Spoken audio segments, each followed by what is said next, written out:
morning and good evening, everyone. This is Abhinav Agrawal from the Indic Book Club, and I'm delighted to welcome you again to our latest iteration of the Indic Book Club's Writers Open House with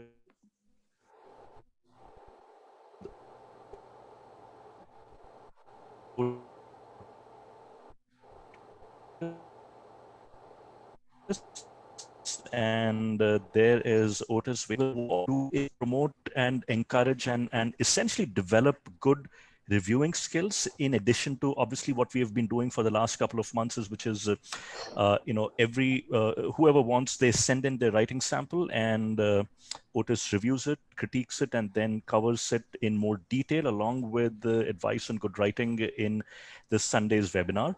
And we said that people who are good or are aspiring to become writers and authors, they would also benefit from learning how to write good reviews, because often enough a good review invites a tentative reader to cross over the line and become a reader, buy or borrow a book, read a book, and so on. And we all know, we benefit from good reviews. So we started with that, and this is the second week. So what we'll do is we'll cover both reviews that have been sent as well as any writing samples that have been received.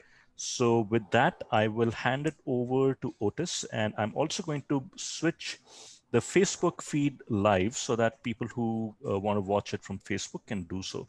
So while I do that, Otis, I'll switch it on to you. Okay, So thanks. all yours. Hi, everyone.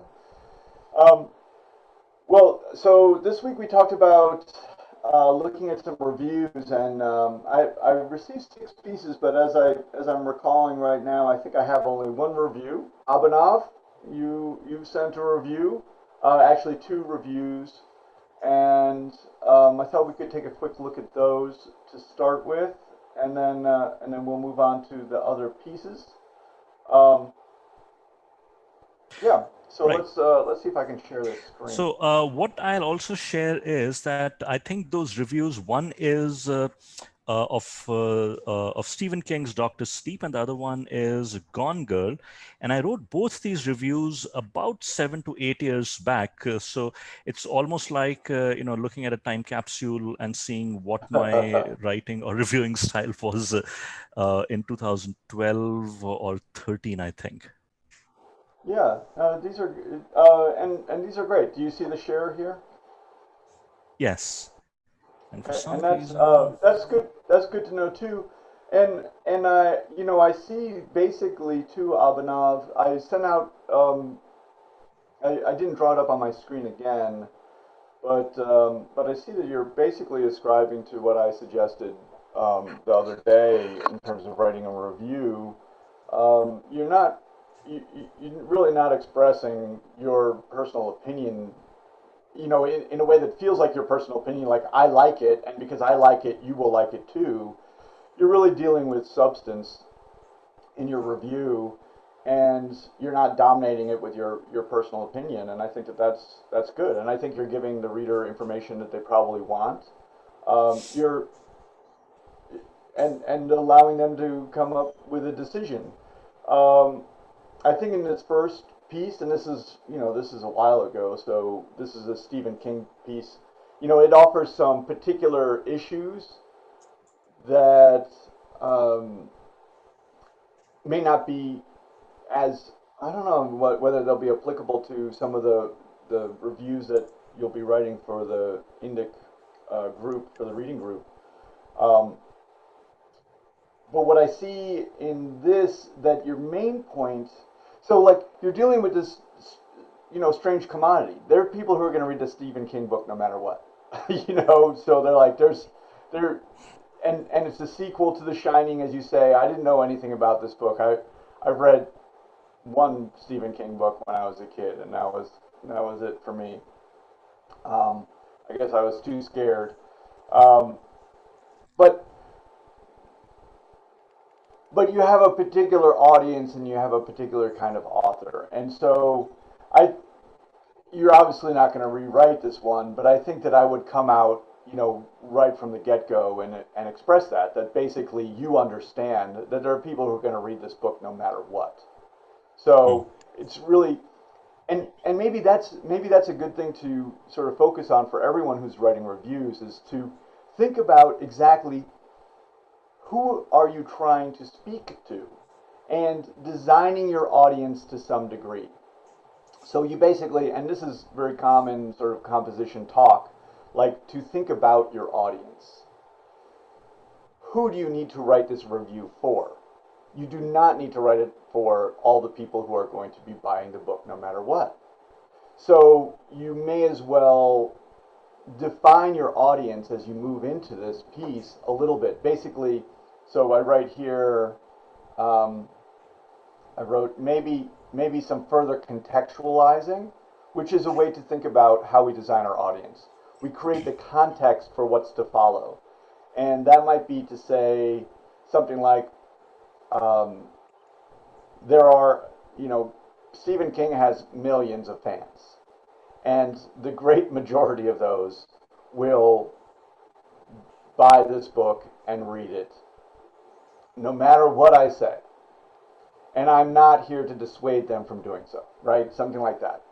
Um, Right. then there are those who are coming to that may want to put their reading time, because basically when we're talking about readers, this is kind of and this is for everyone who's reviewing, and this is just my kind of my opinion, or my hypothesis about how it works. So publishers realize this about people, that and they have the statistics to prove it, basically, that people have only so much time that they give over to reading in their lives. So like over the course of a year. So what that means is that, are they going to give their reading time? They're always going to give, let's say, 100 hours. I don't know what it is. I'm just making up numbers, right? 100 hours in the year, or 200 hours, or 300 hours in the year to reading. So are they going to choose to read this or something else? That's what we're really dealing with. So when we've excluded the people who are going to give their reading time to Stephen King no matter what, then we realize that we're dealing with people who are going to choose whether they're going to give their reading time to this book or some other book. That's basically the issue. And to focus it on that is maybe, would probably be helpful in this review. I mean, just to hurry it on Mm. a little bit, so if you're going to be choosing, if this is your first Stephen King book that you picked up, don't pick up this one, right? Like there's a couple different scenarios. If you're someone who read The Shining, and want to read the sequel, you probably will read this one, but you'll be disappointed. And I think that's the main point you make in this review, right? And I think it's a good one. You basically say, you know, the great likelihood is that you're going to come to this book looking for a sequel to The Shining, and you're going to be better off basically forgetting about The Shining if you wanted to rise up to that standard, and just read and enjoy this book on its own account. Does that sound Right. about right? Correct. Correct. Yes, it's Yeah, a yeah, fine book on its own, but if you compare it inevitably with The Shining, then you get a sense of that this doesn't quite measure up, and it may be an unfair comparison, but nonetheless. right. So you're really your audience are people who are going to read. So you see how we've narrowed the audience down for this review. Your audience is really going to be the people who realize that this is a book that is a sequel to The Shining.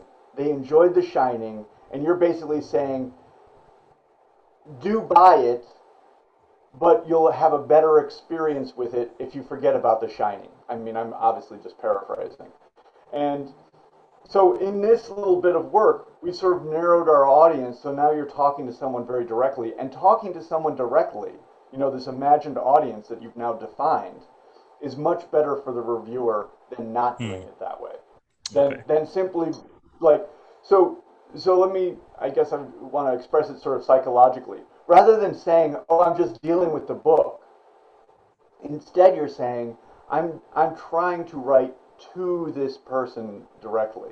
You actually are, you're, you're seeing it as this direct bridge, and that influences your language a great deal, as opposed to not conceiving of the audience and just writing about the book. I'm just using you've done that obviously quite a lot here already, so I'm just using your work as an example. But really, for all reviewers who might go into the review process not thinking about this at all, just saying like, what I'm doing is I'm trying to write something about the book, and that leaves us with sort of saying, well, maybe I should just write my opinion about the book, because what am I going to write? I can't write the whole book over again. So it kind of leaves us a little bit lost in terms of what we're trying to express. But when we define the audience, then we have a better sense. And you're already doing that here. And I'm just saying that we could just sharpen that focus a little bit. And by contextualizing and really honing that. And if it's okay, maybe I could step off a little bit and talk about what I sort of imagine the Indic Reading Group project is about. Okay, so when you're writing reviews, so like let's say you're writing reviews about books that have sort of Indic themes. This is the way publishers look at things. So again, I'll go back to there are some people who are going to read Stephen King books no matter what. But what they want to do is they want to gather other people to read them.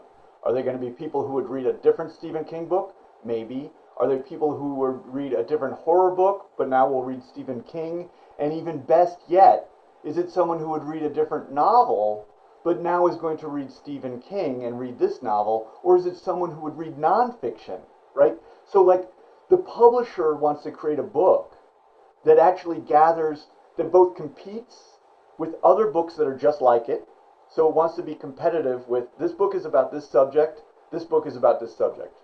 So there's an American perennial theme, like let's say the Kennedy assassination, right? So this book's about the Kennedy assassination, and then someone comes over and says, hey, I have a book about the Kennedy assassination. And they say, well, okay, why is it going to compete with other books about the Kennedy assassination? Because that's the first level. So in its topic group, it has to be competitive with other books in its topic group. But what people want to write, what writers want to write, and what publishers really want to publish are books that are going to exceed, both win this battle against other books in the same topic, but actually gather other readers from that are going to spend their time reading other things. I'm not reading history, I'm reading fiction. Well, this fiction book actually gathers some of those readers. I'm not going to read this horror, I usually read nonfiction, but I'm going to read this book. So when you think of your review, so we can call that a crossover book. So it crosses out of its genre. So like, I'll give you an example. Here's a very famous example. John Krakauer's Into Thin Air. So Into Thin Air, as an example, right? So that's a mountaineering book. So that means our mountaineer is going to read it. That's the topic. It's about climbing Everest. So it's in the topic of mountaineering. But that book, John Krakauer is a great writer. So he expanded that to be competitive in all of nonfiction. But not only did he do that, he did such a good job that it was competitive even with people who are spending their time reading novels and fiction, or even people who are reading science or whatever. That's why it's a breakout book. It crosses out of its genre, and it's a breakout, and it gathers an audience from a lot of different places. So as a general piece of advice, coming off of this, that's a way for all of your reviewers to think about how you're writing your reviews. Right now, I have very limited experience with your reviews, but they've sort of been like, let's say in general, they've been reviews for people who already know the topic and already know the authors, and it maybe are just the opinion about that author. But instead, if you start to focus on an audience that's wider and saying, thinking about them, there's someone who's looking around. They would normally give their reading time to this kind of book or this kind of book. Is this the book that they should read in order to learn about this new topic? Does it gather this larger audience? Does that make a little sense? Yeah, absolutely. Yes, I mean, what you said about providing the context and the beginning of the review, I think helps narrow it more than anything else. I think it helps on the part of the reviewer sharpen the focus. Mm-hmm. Yeah, right.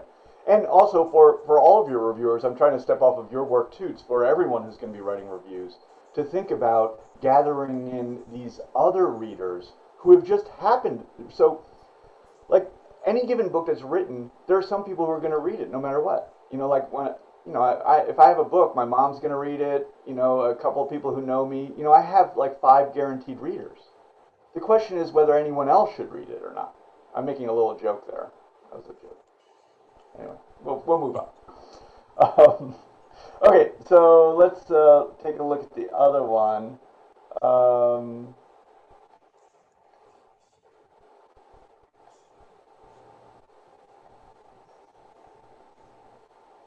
let's see.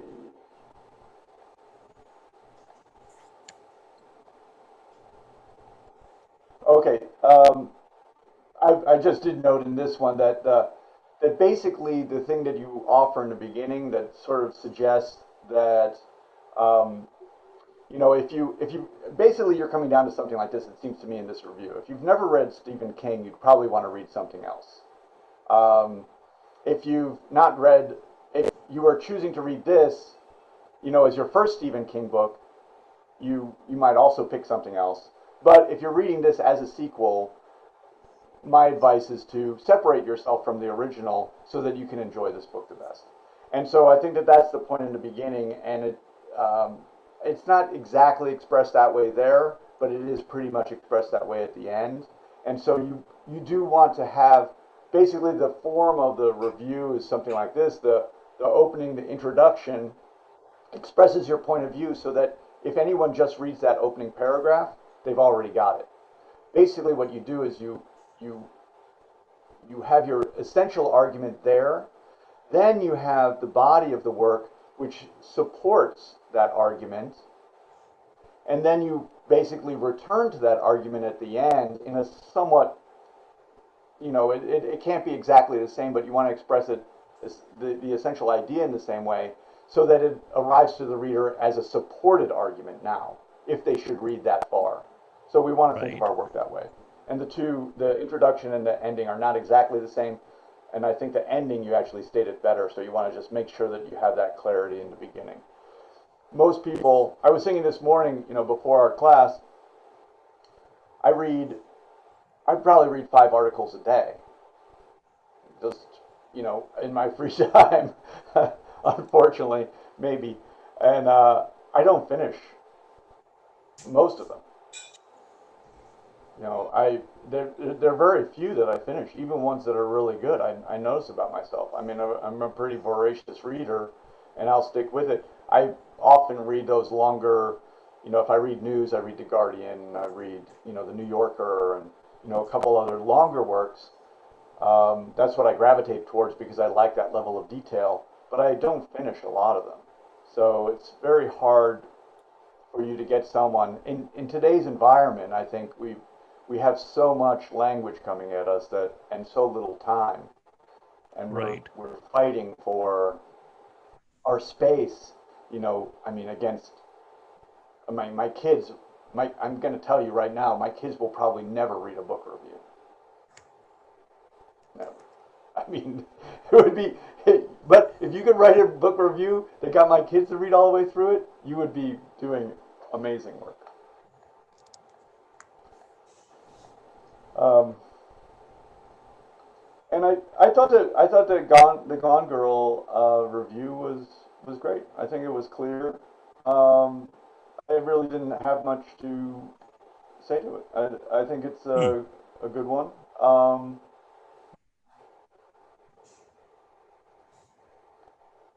I like that you deal with it as a genre piece, and you're basically, it seems like you're communicating to people who already know this genre, and they have an expectation for the form, and you're basically trying to gather people who read in the genre to read this book. That seems to be your designed audience. Um, I I think my only comment was I probably would Right. stay away from saying something pointed about with the ending. So in the case of mystery and that, like I wouldn't write this because so while the ending will leave most people wanting to tear their hair out in frustration, like I don't want to lead the reader's emotional experience if I can help it, because like that can influence it in a sense. Hmm. Like if you say that to someone and they read the book, then they might be anticipating feeling frustrated and basically setting themselves up for that experience. So Oh, I would want to, be a little more hands off there. We're very human beings. We're very easily influenced by language. So we have to just understand that. I think you could probably make that point. Um, because maybe you are trying to get some of those readers to be like, well, if you don't want to have a frustrating ending, you might not pick this book. hmm. Yeah, I'm This I'm is not where quite this is sure where when I I do was think. thinking I wrote this bit. It's so long back. Hmm. Yeah, I mean, it could be something that you just cut, but I think that with both of these reviews, and maybe for all your Indic reviews, and I'm not positive about this, but I think that there's a good place to say like, either, like once you've designed your audience, you should give them something like you should basically lead them to the point of saying, you know, I've thought about you as the audience, and I do think you should read this book. Or I've thought about you as an audience, and I think that you're going to find this book somewhat lacking, and you might look at this book or this book. Give them something to go on. Give them a next step. That's pretty clear. Right. That I think that the idea that this one, you're saying that it ticks all the boxes basically of a mystery, and you give it a pretty good review, I think. You said, and I like what you say about the characterization and things like that. I think that that's really good. Um, but I think this thing about the frustration sort of makes me not understand whether you think I should read it or not. So I think we Hmm. do want to be clear about that at the end. And the books that for your reading group that you're reviewing, think about that. Like, so is it a book that's really good for, at the end of the day, is it good for scholarship? Okay, so scholars should read this. Those familiar with these stories should read it. Those who are looking to read in this topic group should pick this one, or maybe they might not pick this one as their first book. They might read these, and these, and then enter into this book. Or if someone is just looking for general readership, you know, might they want to? Does this compete with those looking for general readership in nonfiction, or does it Right. compete as as in with Into Thin Air? Someone who's writing the review of Into Thin Air is probably going to say at the end, whether you read fiction, nonfiction, you're a mountaineer yourself, or you just dream of it, you will want to read John Krakauer's book, right? They're going to tick off all the potential readership and say, you all want to read this. This is Yeah, a book not to be missed. It will be the best book of the generation, something. yeah, you mentioned this one, right? The disaster on Mount Everest into thin air.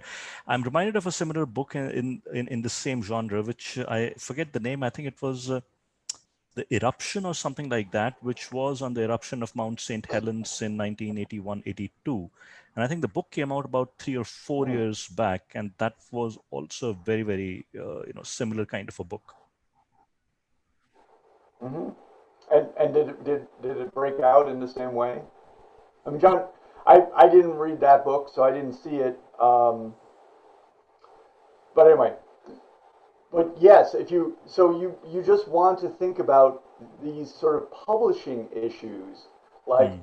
so there are academic books. The way I think of it, particularly nonfiction. So there are topic books, there are academic books that are really designed only for academics. If you're just coming in, if you're, if you're a casual reader, you're not going to want to read an academic book. You want to read one that's designed for an audience that's a bit wider. So is it an academic book? Is it an academic book that maybe could have a wider readership?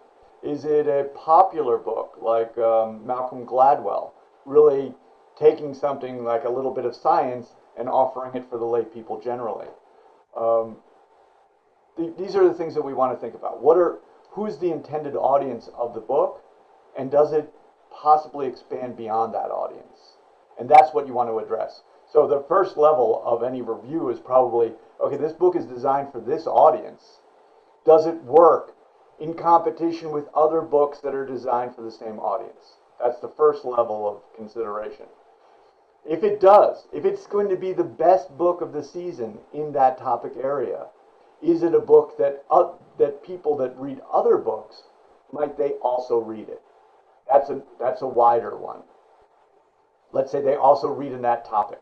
So whatever that topic might be, history. Is it a book that's even wider than that?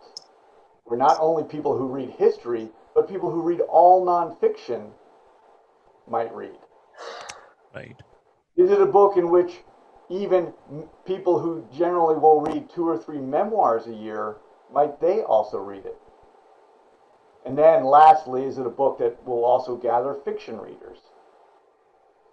So you're really talking about how wide is this book going to be, and whether it's going to serve the purpose. So like, you find out where that is a little bit. Like it's a great academic book, and it'll be the best academic book on this topic this season. If you are an academic, you must buy it. However, if you're looking for information if you're a wider reader, and you're looking for information on this topic, you might decide to read books from before, these books that were more important in terms of developing these ideas. So you find out where you are on that spectrum, and then you write to that center, basically dividing, these people will definitely read it, just like we did with yours, Abhinav, right? People who are going to read Stephen King no matter what will definitely read this. People who are picking a Stephen King book for the first time, might pick The Shining instead. Right? So there we go. That little falling off point.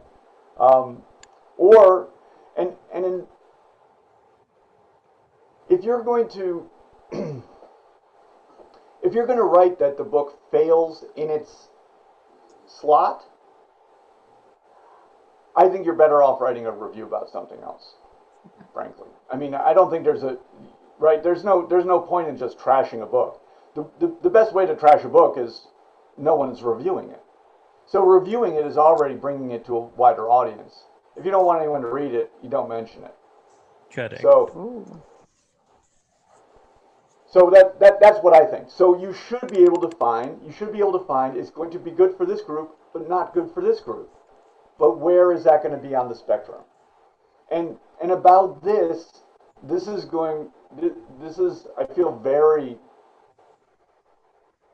I feel strongly about it. I feel strongly about so many things. But don't lie. Don't lie. Because if you lie about this one thing, you will never have a trusted readership. But if you are accurate about it, then you're going to find that you have fans.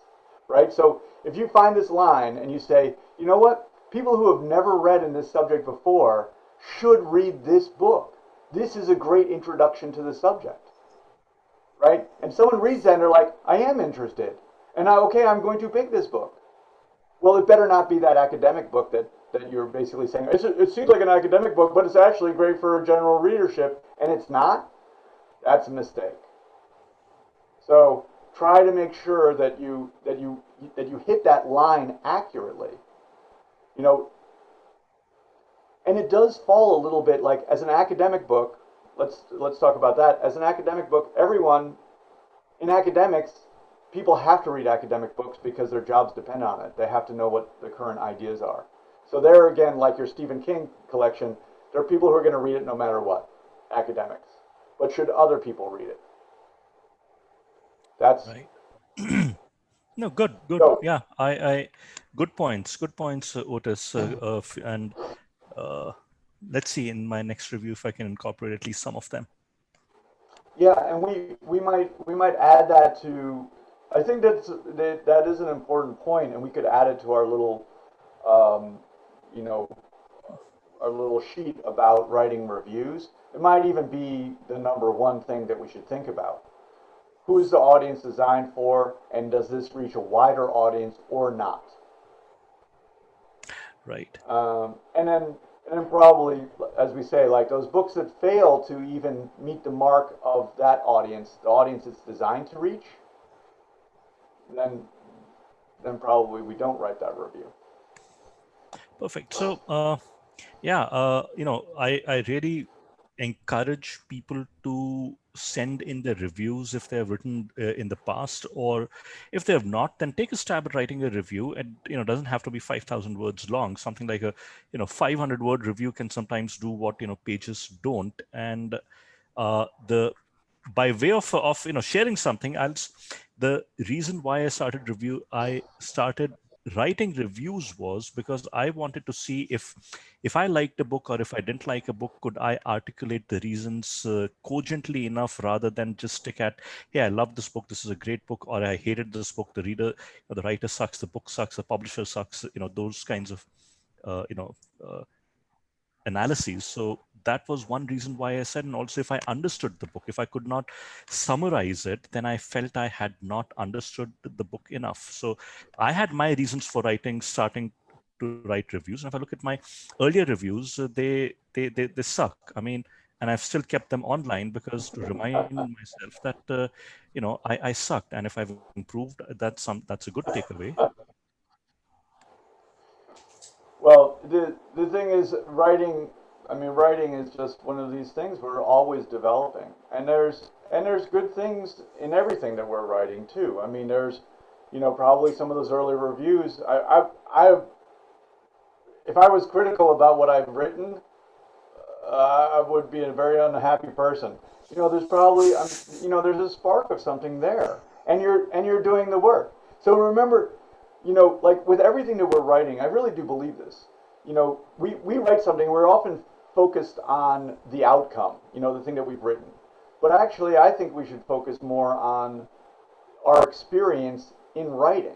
There was something valuable for us that we experienced in writing, and the written document is just an artifact of that. And like you say, Abhinav, you were working on things yourself. You were seeing, did I understand this book? Can I represent it? Can I formulate this thing? And so all of that was important for you. And then the review becomes the artifact of that work that you did. And that work you did was important. There's I wrote a novel that was 600 pages long that I felt didn't succeed. But, my typing really improved.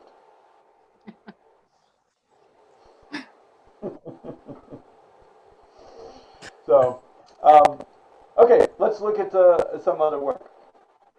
Yeah, I look forward to reading some more reviews too. I like learning about these other books, so that's great. And let's see, that's the review. Um, Can I ask a question here regarding a review? sure. Yes, so I was starting reading this book sent by Indic. It's called Bhagavad Gita for Millennials by Vivek Debroy. So it is like Gita retelling of the Gita for the modern man, for the contemporary audience. So this book starts with a long preface Right. uh, with Krishna's historicity and how to read Sanskrit alphabets and how to what this book is all about. It's a quite a long introduction before the book starts. So when I'm writing a review, should I include that in the body of the review? Um, I'm I'm not sure that it was a little bit hard for me to understand exactly what you were expressing. Is that what is the thing that you're wondering about putting in the body or not exactly? So this book is it's detailed when it comes to the introductory part of the explanatory part.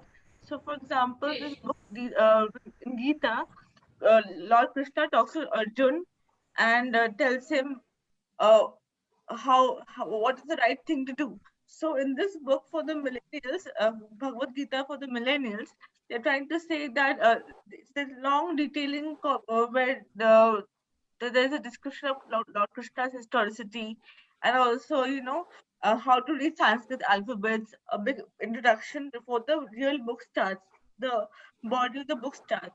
So when I'm writing the review, should I include those parts in the review itself, those introductory parts in the review itself, so that this like how do I describe that book then in this case? So you're saying that it's the story of Arjuna.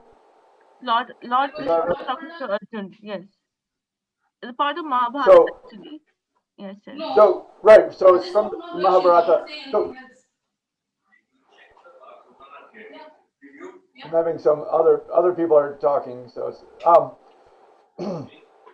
so I think the thing that you said first was probably the most important issue. So it sounds like you're saying that it's a modernized telling, and so the number, just as we were talking about, right? The first thing to think about is who is this book designed for? So, is it designed for is it designed for people who know the story already and are going to read a new version of it? Maybe, right? Is it designed for people who don't know that story and are coming to the story for the first time? Maybe, right? Who is this book designed for specifically? And I think that that's the place that you want to address. So, who is going to benefit essentially from reading this book? Who's it been designed for? That's already been determined somehow. Okay. Thank you for muting Thank you. that. Thank you. Does that? I think that Yes, that's more or probably the less, most yes. important point. Yes, yes. Right. I In will write terms the of the review, then it will be more clearer. But yes, more or less, I got an idea. right. I mean, so in regard to the story, it's probably so in regard to the story, is it designed for people who already know the story, right? Or is it maybe designed for people who don't have any idea about the story?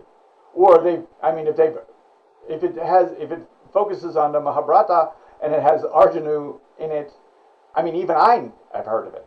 But I mean, that's, so, Okay. or is it designed for an audience that has never, that this is going to be their first experience? So think about that ever widening audience. Is it designed for a person who this is going to be their first experience of the Mahabharata Right. and they don't even know anything about the story whatsoever?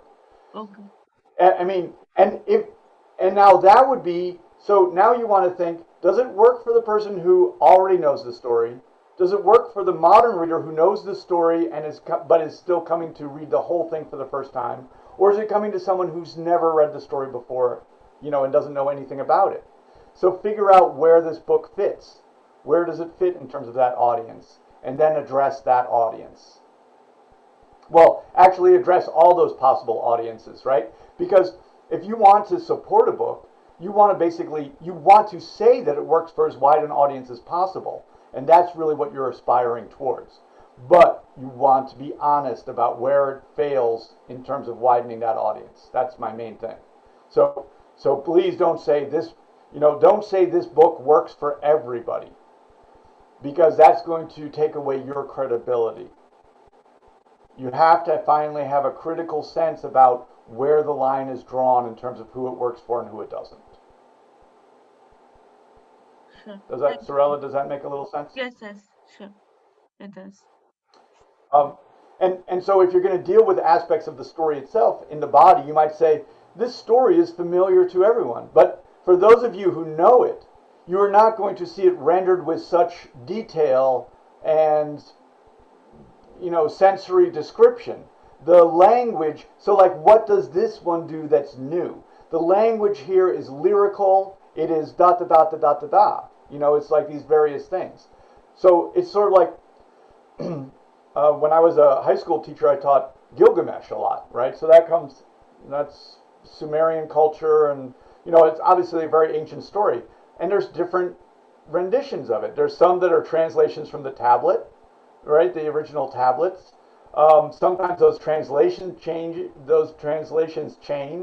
but then maybe it's written in a prose style. Now it's suddenly in prose, and maybe it's now written in a way that's, as we might say, reimagined.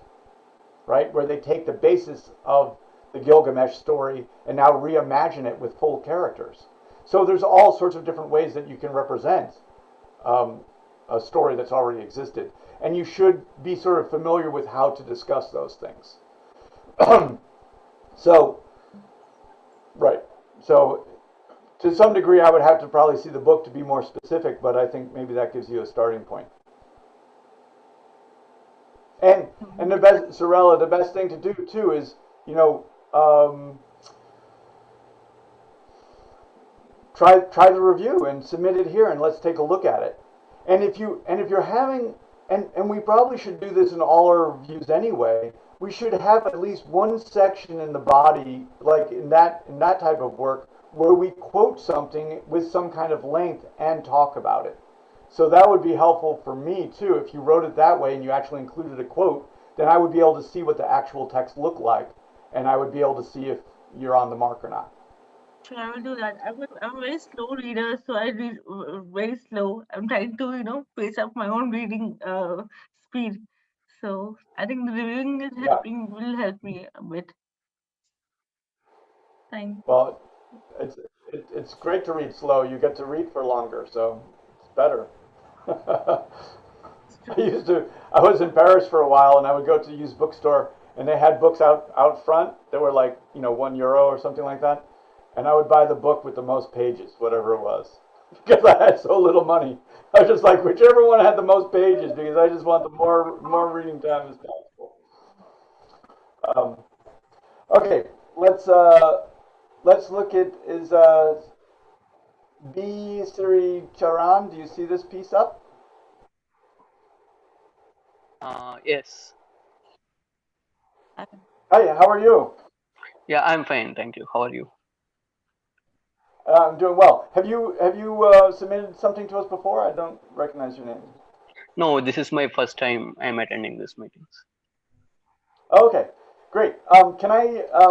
So usually when people submit something, I just have them read a short section so that we can all become a little bit familiar, and then also, it allows us to know that obviously all of us as writers, we're writing something that is meaningful to us, and we can appreciate that for a moment with the writer. Do you see the black lines that I've made on this Yes. piece on the shared Yes, screen? yes. Okay.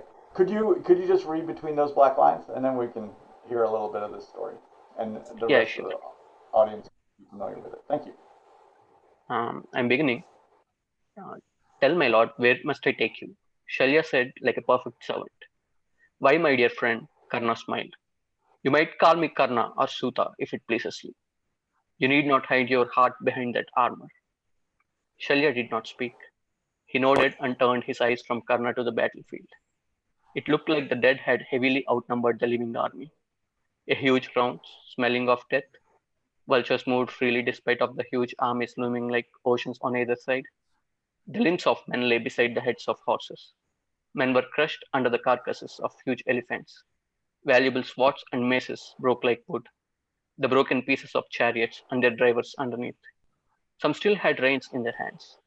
Shalya put himself in a vulnerable position.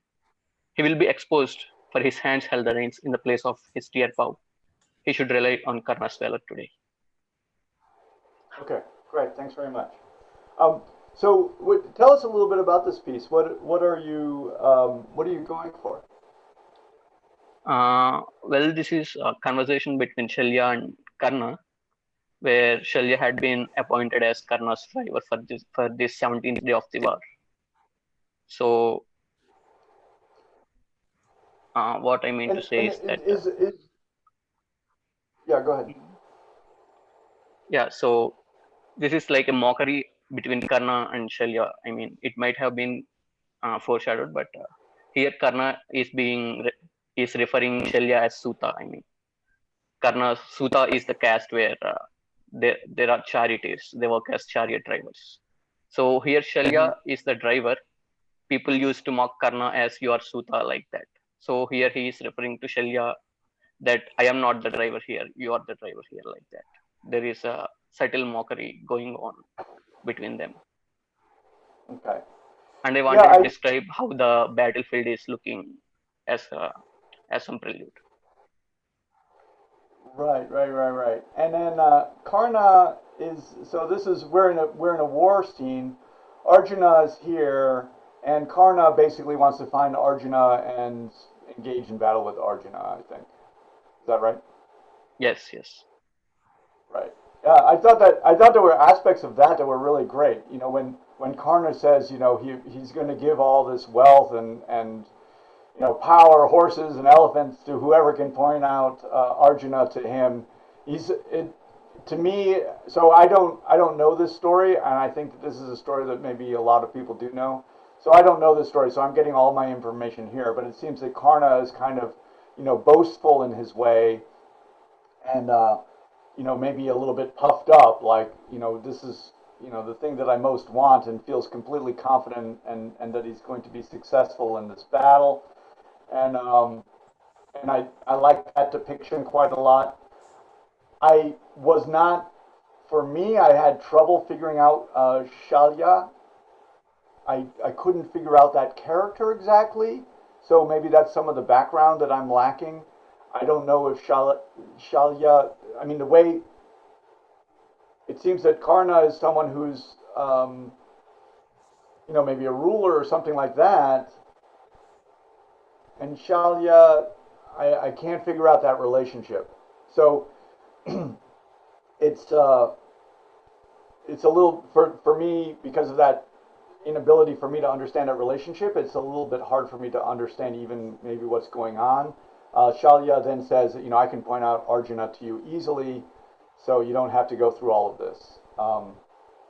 But I thought that the relationship was definitely interesting, and I thought the casting, I really like that Karna does something, and he has a speech, and he calls people out, and I understand his character through his actions. That was really great.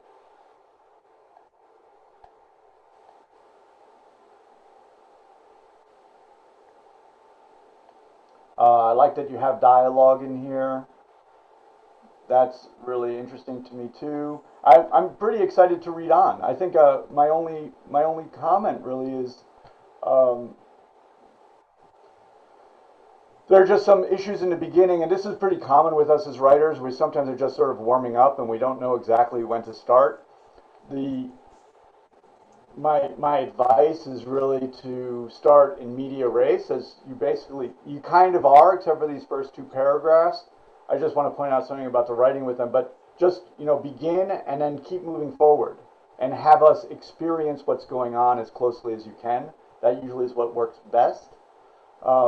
Here we have Shalya took the reins finally, so that's already so obviously there's something that took place ahead before that I'm not aware of, and that makes me feel a little bit insecure, like there's something I don't understand already, and so I'm already going into it.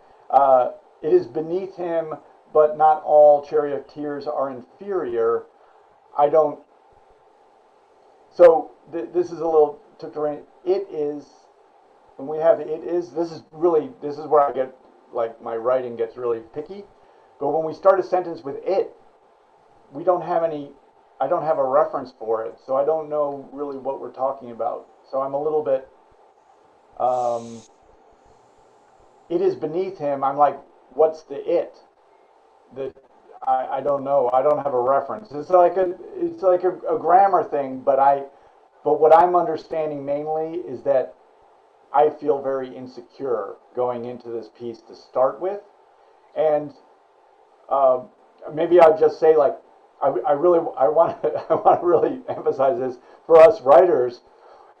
When we write something that makes the reader feel insecure, it's probably because we also feel insecure about it.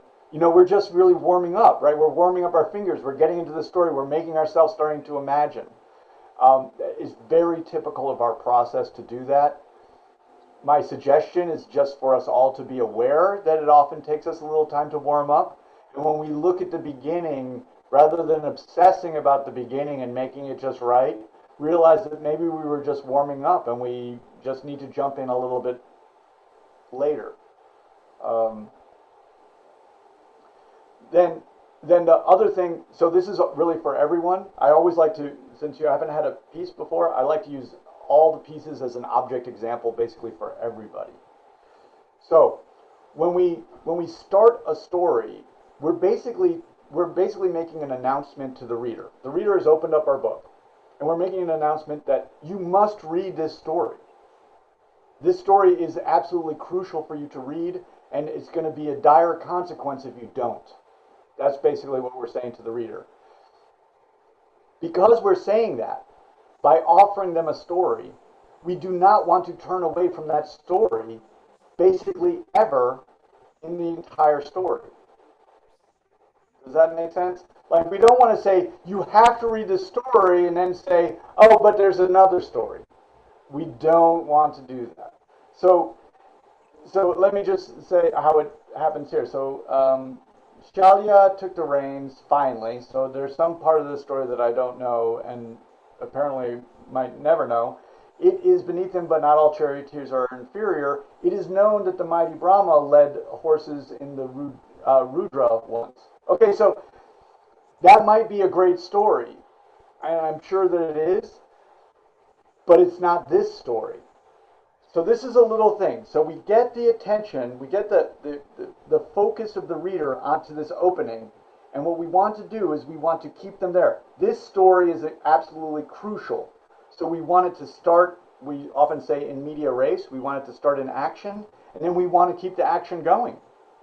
We only let up when we need to have the reader rest for a little bit. So we create tension, and then we create release for a little bit so they can rest for the next moment of tension, and then we rest them a little bit, and then more tension, etc., etc. That's all we do. We basically take them on this emotional roller coaster ride through the entire story, and we never let them go. So it's just a tiny example of basically losing that focus, and I'm going to suggest that we don't want to do that. We want to get into the middle of the action and then just keep moving forward as quickly as we can, never release our grip on the reader.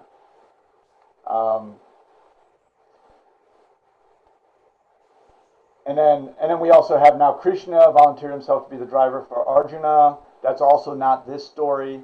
He might have had a chance to best Krishna today, at least as a driver. That's also not this story. So we've begun the story, but in the next few sentences we haven't continued to address the story that's at hand. So that's really my suggestion for working on this piece. I think you're doing there's a lot of great action here. Do you intend to carry on with this story, or is this meant to be complete? Yeah, I meant to carry on with the story. There is a lot more to add to this. I cut the piece to send you. Great. I think it's coming along well. The other piece of sort of advice that I probably would give you as you move along is always, regardless of what your paragraphs look like, and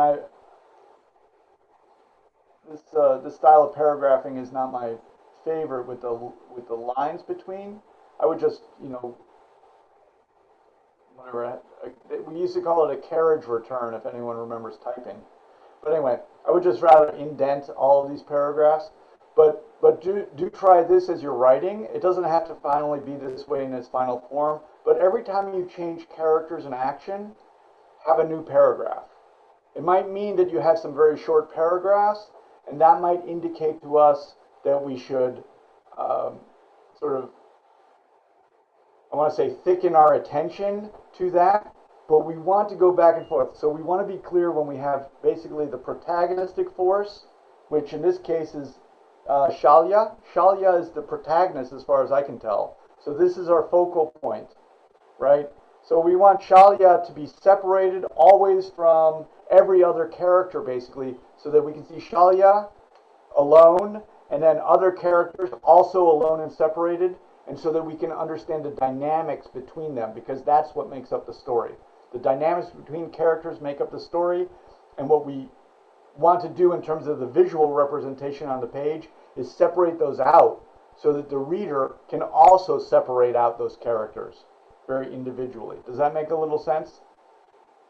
Yes, definitely. Okay.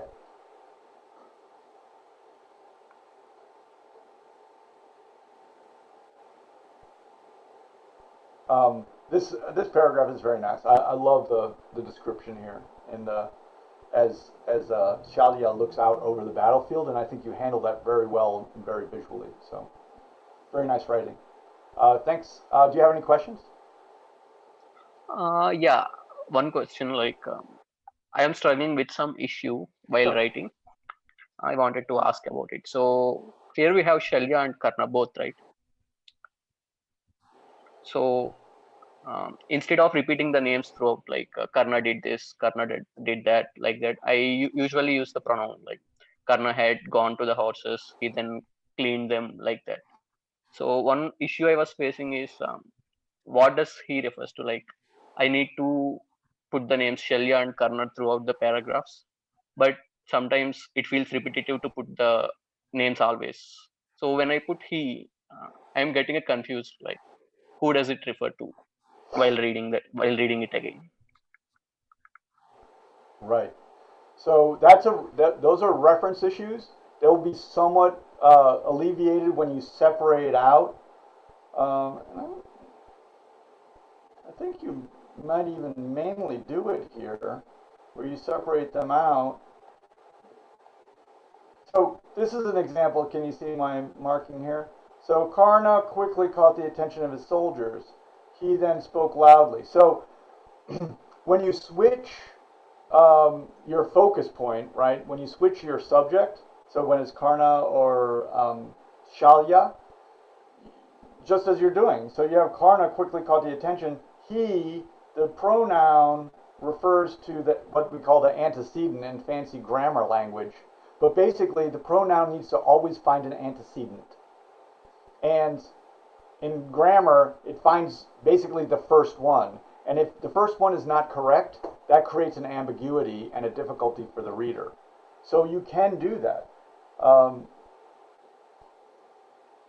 And I think you're doing it fairly properly here. This issue actually in the beginning, as I mentioned, it is beneath him. So this is the same issue. This is actually, I have to write with my mouse. It's not very good. I was going to write REF. But that's what we say for reference error.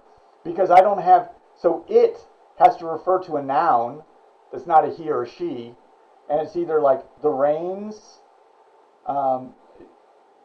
So actually it's the rains. That's my antecedent for it. But rains does not make sense for the sentence that follows. Right? Does that make sense? That's just like a little grammar thing. So Shalya took the reins finally. It doesn't even make sense with reins because reins is plural and it is singular. So I don't know what it refers to at all. I know that in your mind what it refers to is taking the reins. And you're actually referring to that action, in a kind of as a total idea. But that's not really clear to me. And it's actually funny that you bring this up because I'm not really a big grammarian, but I've taught a lot of writing, and references are one of the things that I think are most important for us as writers to really keep track of. When we are dealing with our references well, it shows that we're focused, that our attention is focused on the correct subject at all times. But when we are messing up our references, it shows that we're actually a little bit unclear about what we're focused on. It's actually one of my, when I notice reference errors, I know a lot about the writer at that point. I know that they're lacking a focus in terms of their storytelling. So it's a great question. Yeah, thank you. Okay, I better keep moving. Okay. This can ask a really good question. Yeah. So this piece, along with others, is part of an anthology on the Mahabharata. And so part of the struggle here is there's so much backstory. So the entire Shalya being appointed as a charioteer, there's a huge backstory to that, which probably if it was put into the story would overwhelm the story. But then to your point, there are going to be people reading the story who may not be familiar with that backstory. is it better to put like a paragraph or two of context before the story, or should the story in and of itself be standalone, so someone reading the story just somehow gets a sense of it without necessarily knowing what happened before? And that's not just for this piece, but I think for all of the stories in the anthology.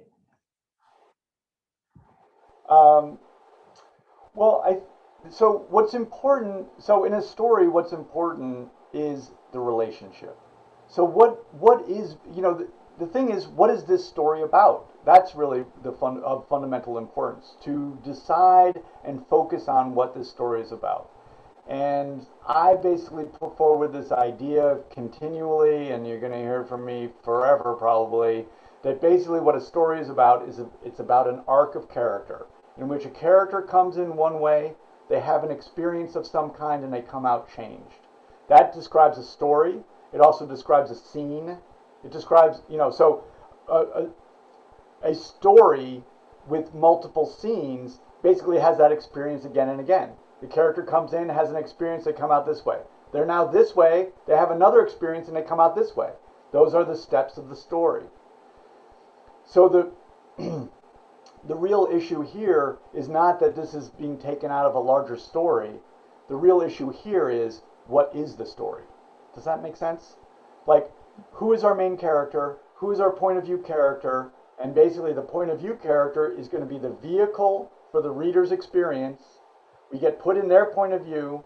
So we have to decide here, and it's not exactly clear, whether we're supposed to be aligned with Shalya, which I think we are, because Shalya is at the beginning of this piece.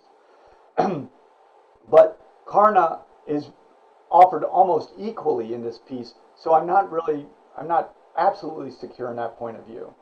But we have to decide whose point of view is it, what happens to them, basically the force of antagonism that acts against them, that then they come out the other side changed. That is the story. Mm-hmm. So it doesn't require any backstory whatsoever, but it does require us focusing on that basic event. So that is the event of, as I express often, that is the story event. The story event is the character, Shalya, and let's say the main antagonist force is Karna, right? So Shalya comes in, Karna does something, and Shalya comes out a different way. So this is really, we're talking on a much higher level now about how stories work. So then what's essential, and this is a little bit what I was saying in the beginning of this piece, I'm really unsure about Shalya. I have to know about Shalya. So Shalya coming in is in state A. Who is Shalya? What is their purpose? Are they a traitor? Are they dressed up? Are they in allegiance with Karna? Are they not in allegiance with Karna? Are they what is their role? So I need to know that, because if I don't know that, then I don't know, then I can't perceive the story, which is the event that confronts them, that then changes them to something else. And I'm just going to illustrate that by a B. So this is a we could have a deeper, more significant conversation. So if this story is coming out of the Mahabharata, right? I think you're saying it is. Did I get that right? Yeah. Yeah. So that means it's coming out of an ancient story. I happen, luckily, to know just a little bit about ancient stories and ancient storytelling from reading an author called Walter Ong, that some of you may be interested in reading. He wrote a book called Orality and Literacy, and it's about basically the transition from oral cultures to literate cultures. So, because stories existed before writing existed, people said them, right? And then they changed, and we also changed when we developed writing as a skill, right? Because it's a totally different way of thinking. So, the most ancient stories that were first written down in Sanskrit or in Sumerian, like Gilgamesh, or like Homer's The Iliad. All of these stories came out of this oral tradition. The oral tradition of storytelling did a couple of different things. It retained cultural information and it formed cultural identity. Mm-hmm. Right? I'm not an expert on this, so please forgive me, me being just a dilettante. Okay? But they contained all those things. If we now take those out, if we look at Gilgamesh, for example, or we look at some part of the Iliad, for example, I mean, it's just chronicling a war, basically. But it also has information that's embedded in it that was important for the culture, like an understanding of what bravery meant, and an understanding of what loyalty means, and all of these various cultural ideas. But they did not completely have emotional story arcs necessarily. Right. They were more like history books. I mean, in a sense, those oral stories were more like history books. And for the people writing them, those histories were absolutely accurate. And when they retold them, they were accurate again. They were always accurate in the way that they continued to evolve over time, because there wasn't any text to check them against. They simply arose out of the people themselves, told and retold and retold. So they're really more like history books. And so, like, if you've read the most boring history books, and I'm not saying that these are them, because there's incredible information in these tales, right? But if you read a really boring history book, it might just be a catalog of all the dates. You can't write the catalog of those dates and say that you have a story. And so I'm saying that in a rewriting of the Mahabharata, or a section of the Mahabharata, it will be up to you as writers to figure out what the emotional journey is of the character, because that has not been included in the original. I'm going to suggest. Okay, I'm going to say it's not included in the original, but I'm going to say something that I think is as really hugely important. It was there. Because the story event of character confronted by event that reveals a change in character, which means that the event mattered to the human being, and we can learn from it, that did occur. However, that emotional character arc might not be included in the original work, like the Mahabharata. So, if we're going to, let's face it, we just dropped the gloves totally, right? We're really duking it out now. But if you're taking the Mahabharata and you're writing it now as a modern story, it's going to be up to you to imagine the emotional journey that took place for actual characters. Mm-hmm. Not just famous people that you're reading about. Like, I might read about George Washington. I don't know anything about George Washington. He cut down a cherry tree, so what? Like, those are just famous people, right? We're not just writing the names of famous people. We have to write characters who are something, right? And I'm depicted as a state of A. They come in. Who are they? What happens to them? That's the thing that confronts them. Do. I'm going along. I'm happy. Boom! Karna comes. Mm. Something happens. And then I come out different. Right? Different. I come out changed. So, like, it's going to be up to you to take these stories and imagine them. Imagine the emotion of them. An absolutely fabulous example of this is a little book not very well read by an American author named John Gardner. Okay, he wrote a book called Grendel. Yeah. Now, I should give you, like, prize for, that's being based on the Beowulf story. Mm-hmm. So John Gardner basically took the antagonist out of Beowulf, who was Grendel, and wrote Grendel's point of view and wrote an arc of character. So John Gardner took the original, which exists, right? There's Beowulf exists written on tablets somewhere. The basis of the story is there. But he only took the basis of the story and he followed it. He followed that basis, but he created an arc of character by putting Grendel on the page and writing Grendel's experience with, Hogarth and whoever the rest, right? And then coming out the other side with Grendel being changed. Yeah. So it's a good example of how it's done, and it might be worth a look. Another example that we've had in the U.S.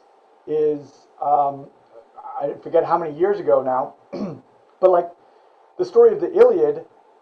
Honestly, what's to that story? I mean, Helen liked Paris better, and so she went with Paris. That's what she did, And then the Greeks come and they beat the crap out of Troy for 10 years, right? And in the biggest moment of the whole story, is it Hector? Hector comes out, right? Hector's the hero of Troy. He's the only character in that whole epic that I respect. He comes out to defend his city, and then Achilles, I was going to use bad language, but anyway, he definitely beats him up very badly, right? Chases him around Troy 3 times and then slaughters him. Okay, Hector's the only character that I think is noble in the whole piece, not Agamemnon or all the rest. But I bring that up to say, okay, that's the story as depicted in the Iliad.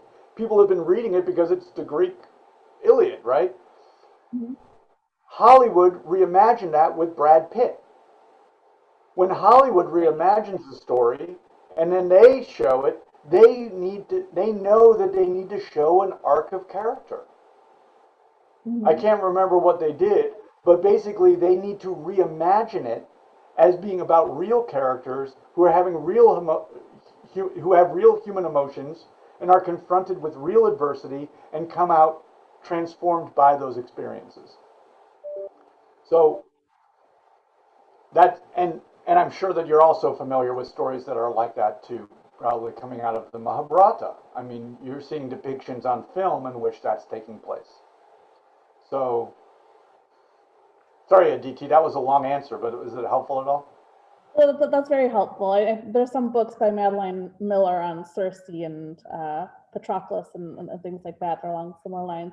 My main takeaway from this, which is incredibly helpful, is it's really a question of characterization. So even if we don't know what happened to Shalya in the past, if the character is properly characterized at the beginning, then we're in the story, and that's what the focus should be on. Right. And that's the real big difference that's taken place in terms of storytelling. So during the oral storytelling period, right, all those stories were being passed down from generation to generation for the purpose of remembering history, for the purpose of having insights about how human beings should behave, and also creating a sense of cultural identity. That's what the stories did. But once we developed writing and the way it's gone over time, the modern need for a story is that the reader is coming they're basically coming for self-help. They're coming because they have needs. I'm reading your book not for you, and not because I want to hear what you have to say. I'm reading a book for me so that I can improve my existence. And so for that to happen, basically this is how the story works. I identify with the character. I go through the character's struggle through what we call verisimilitude, and I come out transformed, which means that I've gotten better, basically, and I've had a difficult experience, and I've arrived at the end without being in peril at all. So I get to read about a character's peril, go through that experience, and I get the benefit from it without actually having to be stabbed or slaughtered. So it's kind of ideal. I really love that. That's the modern standard. For if you want to get someone to read it as a story is the greatest, basically the greatest delivery device that we've ever devised. It's unbelievable. But if you're transforming these stories, like this is an example, We need to take it from a chronicling of history, which is just events happening that we can't understand, and turn it into a transition of character. Turn it into that story. Right. Unless we don't want to do that. So going back to the reviews, like it's very possible that, like, let's say we have a translation of the Mahabharata as it exists, and then we might have another one, and I'm sure there are many, just like there are of the Iliad and all of these stories, right? Then we have another version that is a new translation, or maybe there's a prose version, right? So those are not trying to make a story; they're just actually trying to recreate the original in a slightly different form, and that's okay too. And you would even say, in terms of Beowulf, that's what John Gardner is doing. He is taking Beowulf, the story, and he's basically rewriting it, but he's adding more to it. He's making it a different kind. He's making it into a story, not just a chronicle of historical experience from an oral tradition.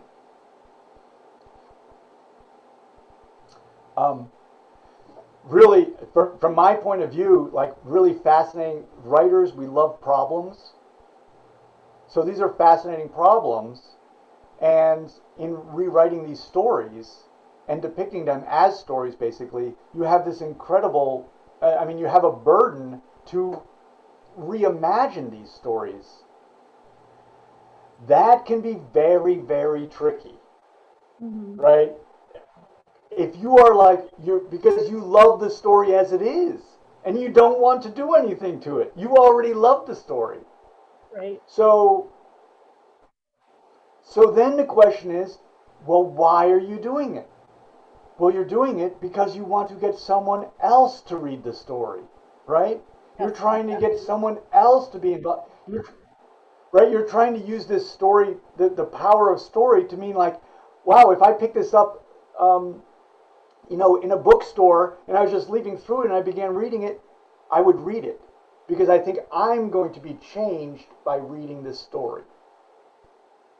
So you're getting someone else to read it. It's not you. You already love the story, but you're trying to get a new readership. Yes. And in its way, modernize. I mean, okay, I could go on about this for a long time, so I'm gonna move on. But it's like I think it's really, it's just tremendous work. And I'll just make this argument, as you've probably already heard. Someone said that there are only 7 stories. There really might only be one story, right? It's basically a self-help story. The audience is trying to find their way in the chaos, and they're looking to stories to find a way to manage that chaos and their fears in regard to it, right? So it doesn't matter what story we're looking at retelling. We're always just trying to tell a story to make it relevant.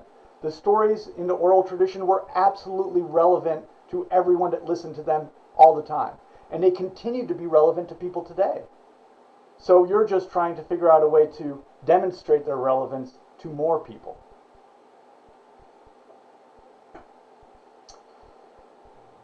In competition with, Tony Robbins and whoever else is also writing stories. Okay, so let's see. I looked at that one. That's the reviews. Okay, let's.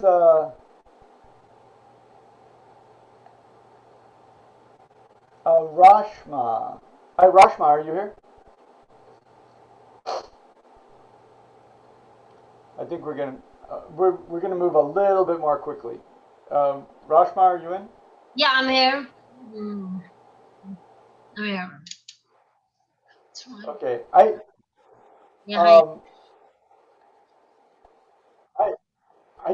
don't have a lot of comments this week about this work. So Rashma, if you don't know, she's working on this play, and it has these characters who I really feel like I'm coming to know. Baldev. I really feel like I know these characters more and more all the time. I love that. And reading towards the end of this, I really liked how Simran really comes onto the page now and is really identified. I see her character. I see Chutki even more. Kamud is also more on the page. Baldev's been on the page for a while. But I really am getting a sense. I want to. So in writing, this is my feeling. I expressed this last week.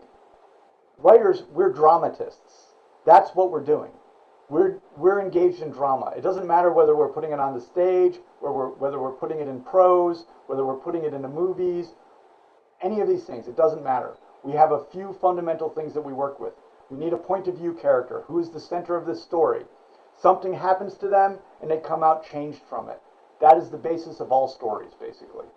And we achieve this most potently by dealing with characters. So actually in that last piece where we're looking at, I might get the names wrong, but Shalya and Karna, right? Those two characters. Putting characters on the page. People are miracles. And our audience cares about people. Okay? We don't care about famous people that don't have personalities. We care about people who are like ourselves. So it's very much to our benefit to make a point of view character that the audience can identify with. That's crucially important. But we're only capable of identifying with other people. So we see that we have an obligation to get people, real people, on some level on the page. And if I go back to Brad Pitt in Achilles, I don't know whether it passed or failed the test or not, but basically that's what Hollywood had to do. They had to make Achilles, who was a demigod, into a real seeming person. That's what they had to do in order to make people care about it. So in this play, you have these people on the stage, and that means the magic is possible, right? That's the first criteria, is to get people on the page. And I noted at the end, I just want to talk about this small part, and it has to do with characterization. And Rashma, I just want to go like, this is a very high level of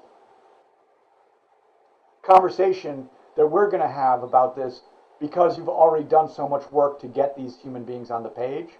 So this is a high level in terms of characterization. But my main thing about this is I'm really looking forward to seeing this play. So I'm really hoping that somehow you get me some tickets when it's on stage, because I really can see this play unfolding in front of my eyes now, and I want to see what it looks like when it's actually on the stage. I think it's really great. Okay. So, so this is a little section here, and this is for everyone. So this is about characterization, and what I think this is true for all writers, okay, not just for Rashma writing a play. Characters demonstrate their character through their actions. Do not tell us what a character is like. Show us what a character is like. And I'm saying that just as a preamble for everyone. Rashma does not have any choice. She can only have characters demonstrate who they are. We don't suddenly have a prologue or a narrator who can come in and tell us a bunch of stuff. Okay? In a modern play, we don't have that very much. Right? So the characters demonstrate themselves. They demonstrate themselves primarily by what they say. Right? They demonstrate themselves somewhat by what they do. Do they run away? Do they break a pot? Do they, pull their hair out? So, and for us, the play, the stage is pretty limited in terms of what the characters can do. When we're a prose writer, we like to get people on a fishing boat so they can do a lot of things, right, that demonstrate their character. Oh, they were pulling a net, but then they saw a crab and they dropped it because they were scared. Okay, they demonstrated their character. Rashma doesn't have, a fishing boat, and she doesn't have a crab to be pulled from the ocean, so she does it mainly with dialogue. And that means that the dialogue has to do it really, really well, right? Right? Just like, well, there you go. The dialogue has to be so good. That's what she's dealing with. This is why Mamet. What's his first name? Mamet. Anyway. David Mamet. David. Yeah, thank you. So David Mamet and a number of these playwrights, what they are so good at is dialogue. Dialogue. You know, if you're wondering about dialogue and character dynamics, see the movie Glengarry Glen Ross again, please. What a brilliant, brilliant movie, right? Incredible. Oh, sorry, you can get me going on stuff. I was just remembering Stoppard and Rosencrantz and Guildenstern Are Dead in terms of a retelling of a story from a different perspective. What a brilliant, brilliant retelling of a story that we all know. Okay, so the David Mamet said, and this is worth writing down for everyone. I've memorized it, and I'm now scared I'm going to forget. Okay, characters may or may not say what they mean, but they always say something to get them what they want. Write that down, make a poster and put it on your wall. Do not bring that to your relationships with your special person, because, believe me, that's not going to work. But keep it as an insight for yourself as a writer, okay? Okay, so let me go through this a little carefully. So we're going back and forth. I like, Pumi was not addicted to pills. She was a sensitive girl who could not handle the meanness in the world, says Kamud, right? So this is about her sister, I think, who maybe... Yeah. I thought that she committed suicide, but That's now it seems like maybe they were washed away in the river? Yeah. Okay. Side, So, but yes. anyway, Right. the mother character here is expressing this this sense about her sister who's been killed, and then Baldev says, "No wonder the boys and their families run away after the first meeting. Can you try and sound cheerful today?" He says. So basically, he's saying to, you know, stop doing this, stop all this sadness. And Kamut says, "I can't feign happiness." Okay, so that's a very deep characterization. She's basically saying that she's not going to pretend to be something other than she is. So for me, that's a very fundamental type of character. She is very uncompromising about making herself seem to be something in the world that she is not.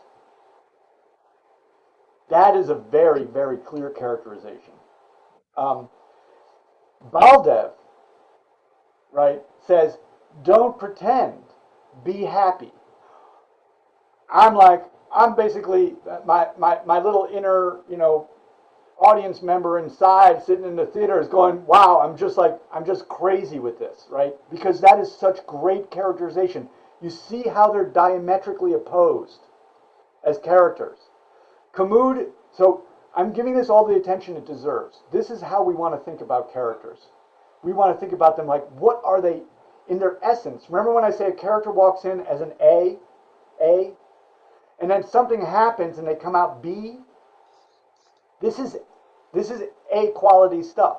This is who they are. Kamud is saying, "I cannot feign happiness." That is who she is. I am going to be interested in the events if the events here change her in any way. Baldev says, "Don't pretend, be happy." He's basically saying, as a characterization, that we... So Kamud is saying, "I can't feign happiness," which is basically saying that, in a way, she's both saying that she's honest, absolutely going to be honest, but she's also saying that happiness is either something that happens or doesn't happen to her. Does that make sense?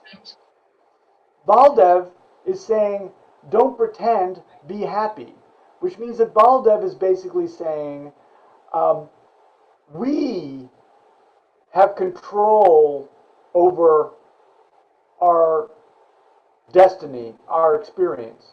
We're in control. So, I'm going to say it's also, he's saying that it's a degree, he's saying in a sense, be false. That's true. but he's saying be false by having mastery over your sense of your own experience. Right. Does that make sense, Rashma? Yes, yes, yes. Like, so Right. Rashma, I understand. Great. You might not have been thinking about these characters in this way, and this is something I want to say that I really felt in this section, is I feel like you know these characters. Okay, so like I don't know if they're you're drawing upon your family or your observation of the world or where you're observing it, but I think you know these characters because when you write what they say, they're doing something that's also important for all of us as writers to understand, is that characters can only say what they're going to say. They always say something to get them what they want. What they say is deeply tied to their character and demonstrates their character in every moment. And you are nailing these characters, which is, for us as writers, is not a question of analysis. We as writers are observers of the world. We observe and then we write it. We are not makers of the world. We do not observe, say we'd like it to be different, and then write that. No, please. I'm begging you all not to do that. Writers are observers of the world, take it in, conduit, and type it out as best we can. T.S. Eliot said, we have impersonality. And I'm feeling that here. I feel it's just mainlining this stuff. Okay, so Baldev is this other character who believes in will over experience. Camus believes in that experience creates the person. So he's saying just change. But then for me, I know these characters so clearly. When I get to this line, I don't know how to make it jive. You cannot be happy when you are living under a curse.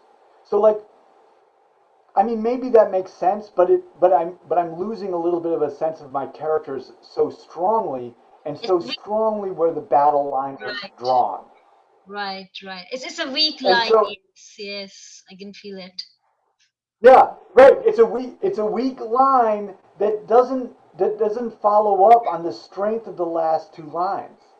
And it's you know what it is, and this is very common for writers too. And Rashma, you can think about this. So we as writers, we create conflict, right? We create tension. We create problems. Very hard. Right. As writers, we are also human beings. There are no human beings on earth that don't try to avoid tension and difficulty. That's what we do. We want things to be easier. We don't like things to be hard. We don't like tension, right? So what happens, and this is a very subtle example of it, Rashma, but like, well, you create their diametric opposition, and that's what we want on the page. We want diametric opposition, and Camus and Baldev are diametrically opposed. That makes us nervous, and we want an outlet, right? And that next line is a little bit like that. It's basically like letting the air out of the balloon. What we want to keep doing is we keep blowing up the balloon, right? But that's a little way to escape valve, right? And then Baldev says, I don't want to confront your illogical, unfounded, erroneous, absurd statement because I have to focus on something critical. And then Camus says these things are beyond logic. And so for me, I'm way off now. Like I'm wobbling off the page because for me, Camus is saying, you know what? I don't pretend to be something. I'm living with reality, right? I don't pretend to be happy. That's fine. That's just her point, right? So that's what she thinks. And so I don't see her as being illogical. I don't see her being, inflicted by a curse. I think that she, as she sees it, she is absolutely grounded in reality. There's nothing to be happy about. When there's nothing to be happy about, I am not happy. Right. Baldev, he's equally right. That's what's great about diametric opposition. She's not wrong. She's totally right. And she lives in reality. Baldev, also, the difference is in his reality, the human being makes their experience. Don't pretend, right? He's saying, I'm not asking you to pretend. I'm asking you to be different. Yeah. I'm asking you to be completely transformed into a totally different human being. That is great. Right. I cannot. So, but when we go to the curse and then we go to this conversation about illogic, I'm going in a different place. It's like this is the way they might, these characters might explain this about themselves, but we've lost the essential diametric opposition. And anyway, obviously this is a very deep conversation about this dialogue and how it contributes. But this kind of focus that we're doing right now, important for all of us as writers. All of us as writers have to write our dialogue this well, and all of us have to. I mean, when we have dialogue on the page, this is the way to think about it. Dialogue on the page is not someone just saying something. Dialogue on the page is an action of character, and actions of character depict that character completely every single time. This is, I'm going to break a little bit Rashma from this just for everyone else. So, like, sometimes in dialogue, right? I mean, I've seen this in workshops a lot. People will say, "I can't tell," I wish you wrote he said, she said, or they might say, "There's a lot of he said, she said here, and I don't know who's talking, or I don't know how old this character is, blah blah blah blah." They say all these things, and this is the truth of dialogue. If you write a line of dialogue that's really good, there's no way you can confuse that line of dialogue with any other character who's on the page, because it completely expresses that character. And you would never have, and then the next line of dialogue completely expresses that other character. And if they're indistinguishable from each other, that means you have the same character on the page twice. Right? Right. And these two lines of dialogue are so good. They are just so good. I can't feign happiness. Goes down to her soul, what she's built her entire foundation on. And then Baldev says, don't pretend, be happy, goes down to his soul. And now this is where our writing gets so good. Now that we know their souls, what's going to happen? Right. What's going to happen that's going to rock their world to the point where they experience what we just banty around and we call epiphany, or we call it enlightenment, or we call it change, whatever we call it. I mean something really significant. We know their souls. So what happens to them that changes them at the most fundamental level? And if we can do that, my God, that's the aspiration. And what you have here right now is you've got these characters on the page. Fantastic work. So, Otis, time check. I think we should break now. We are at a logical point. Okay, that means well then let's that's a good idea probably. And then I'm so sorry about that. I went on a little bit, but I think we got into No, this was really great fascinating. conversations here today. So one request for people, whose pieces you couldn't cover, if you can resend them, or if you can just drop Otis a reminder on Thursday, Friday, Saturday, one of those days, so that it just helps you keep them at the top, bubble them to the top, and those can be covered first. Yeah, I will. I have them. I have them on my program here, so you can just send me a reminder. You don't need to send me the piece again. That's actually probably better, because you might, if you're a writer like I am, you will start to rewrite it. But probably better we just go ahead and deal with the piece that I already have, and then I'll try and cover the new pieces that I get for next week. Perfect. Thank you, everyone, and thanks, Otis. You got me on. Yeah, you got me on the topics that I love the most. I mean, I love actually all that the oral histories and those tales, and how stories were so important and continue to be so important for us today, they're ridiculously important and relevant. And, you know, how to continue to make these stories relevant is really our work, you know, and what we do for other people when we make stories that are relevant for them. That is our work. That's the thing that we're doing in life. That's the gift that we give.